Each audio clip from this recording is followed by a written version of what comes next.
आप हर जगह परेशान हैं, खून नहीं मिलता है। आपके मोहल्ले में कोई यादव जी रहते हैं, अगर वो आए कहे मेरा ओ पॉजिटिव खून है, चल मैं देने के लिए तैयार हूँ, तो आप क्या करेंगे? आप कहेंगे कि वो मुसलमान है तभी हम आपका खून लेंगे? नहीं, बल्कि आप कहेंगे मेरे भाई तेरा शुक्रिया है, तूने मेरे बेटे की जान बचा दी, तूने मेरे बेटे के अरमान बचा दी, उस बूढ़े बाप की जवानी बचा दी, उस बूढ़ी माँ की आंखों की रोशन जो तारा है तूने उसे बचा दिया है। चल हॉस्पिटल चलते हैं, मेरे बेटे को तूने खून दे दिया है, अब दिलों को सुकून मिल जाएगा, दिलों को करार मिल जाएगा। हमने कई रातों से नहीं सोया है, ना जाने खून कहाँ कहाँ नहीं तलाश किया, मगर तेरा धर्म अलग है तो क्या हुआ, तेरा मजहब अलग है तो क्या हुआ, मगर याद रखो मेरा मजहब सबसे अच्छा है। आओ मैं बताता हूँ मजहब इस्लाम कौन है। अगर यहाँ मेरे हिंदू भाई आए हैं तो मैं आपका वेलकम करता हूँ, ताकि आप भी जानिए कि मजहब इस्लाम कोई दहशतगर्दी का नाम नहीं है, मजहब इस्लाम किसी गुंडागर्दी का नाम नहीं है। मजहब इस्लाम तो वो है कि खुद खाना ना खाए, पहले भूखों को खाना खिलाए। मजहब इस्लाम तो वो है अगर कोई बेटी बाजार में चल रही हो, अगर उसके कपड़े फटे हो तो मजहब इस्लाम इजाजत देता है, अगर तेरे पास कपड़े हैं तो पहले उस बेटी को दिया जाए।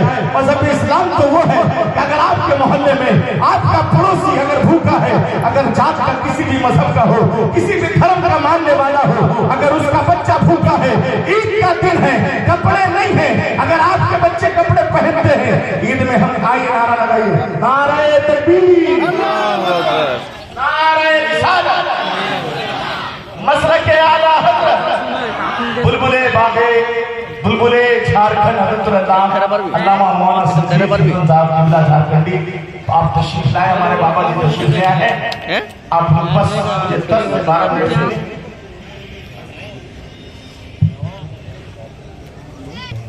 जो इधर था वो उधर हो गया, कितने पत्थरों से चलकर हुआ है ये वतन आजाद, तुमने हंसी में आज उस कागज का सफर हो गया। बहुत मुश्किल हो गया।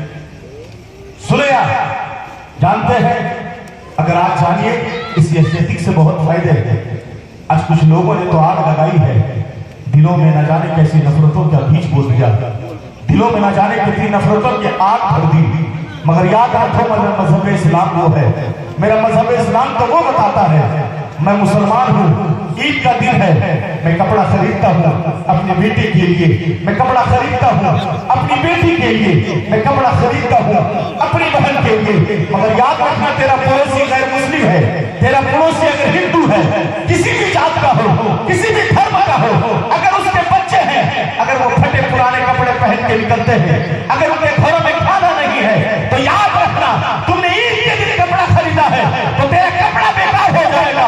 पहले पड़ोसियों को देखा जाए, यही तो मजहब इस्लाम तालीम देने के लिए 1400 साल पहले आया था और यही बताने आया था।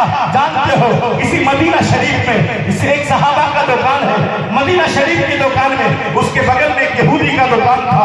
जानते हो जब यहूदी का दुकान था, एक दुकानदार जब सामान खरीदने के लिए गांधी पहुंचा तो यहूदी के दुकान पे पहुंचा, उसने कहा भाई साहब ठहर जाइए, आप मेरा सामान आप जो लेना चाहते हैं बगल में एक मुसलमान भाई की दुकान है, वहां से जाकर के ले लीजिए। कहने लगा यार तेरे पास तो सामान है, तेरे पास तो मौजूद है, तू मुझे देता क्यों नहीं? कहने लगा सुन, मुझे दिन भर जितना कमाना था मैंने कमा लिया है, जितना मुझे रब ने देना था मुझे दे दिया है। मेरा बगल वाला भाई वो मुसलमान जरूर है, मेरे मजहब से नहीं है, उसका कबीला अलग है, उसका धर्म अलग है, मगर उसके भी छोटे छोटे बच्चे हैं, उसका भी छोटा छोटा बच्चा है, उसके भी घर में बेटियां हैं, उसके भी घर में बेटा है। मैंने जितना कमाना था मैंने कमा लिया है। अगर वो शाम को घर जाएगा उसकी बेटी देखेगी, जब शाम को घर जाएगा उसका बेटा तलब करेगा, पापा दुकान से आए हो तो कुछ तो लाए होंगे। बेटी कहेगी पापा तुम बाजार से आए हो, मेरे लिए क्या लाए हो? अगर वो खाली हाथ चला गया तो बेटी रूठ जाएगी, अगर बेटी रूठ गई तो फिर खुदा रूठ जाएगा। क्योंकि याद रखो हमारे धर्म में और किसी के भी धर्म में बेटियों को अल्लाह ने रहमत बनाकर भेजा है, और किसी भी धर्म में चले जाओ बेटियों को लक्ष्मी कहा जाता है। यही वजह है हम बेटियों से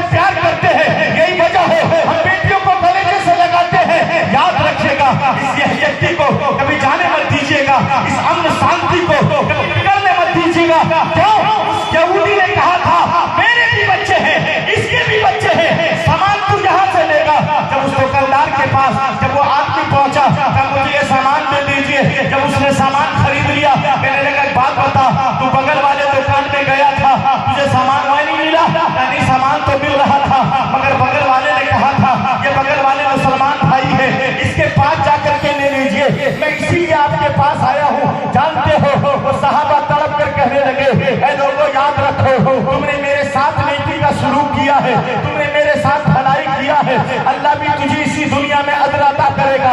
इसलिए याद रखिएगा, अगर आपका कोई पड़ोसी हो, चाहे जिस मजहब का मानने वाला हो, अगर वो परेशान हाल हो, तो ये मत सोचना कि हम मुसलमान हैं कैसे जाएंगे, बल्कि 1400 साल पहले मोहम्मद अरबी ने यही पैगाम दिया था।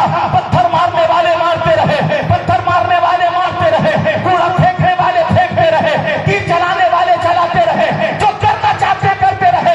मैं अमन का पैगाम लेकर के आया हूँ। यही वजह है कि पूरी दुनिया के अंदर में सबसे अमन शांति अगर देखना है वो मुल्क भारत है। इसीलिए तो अल्लामा इकबाल ने कहा था, सारे जहां से अच्छा हिंदुस्तान हमारा, हम बुलबुले हैं इसके ये गुलसिता।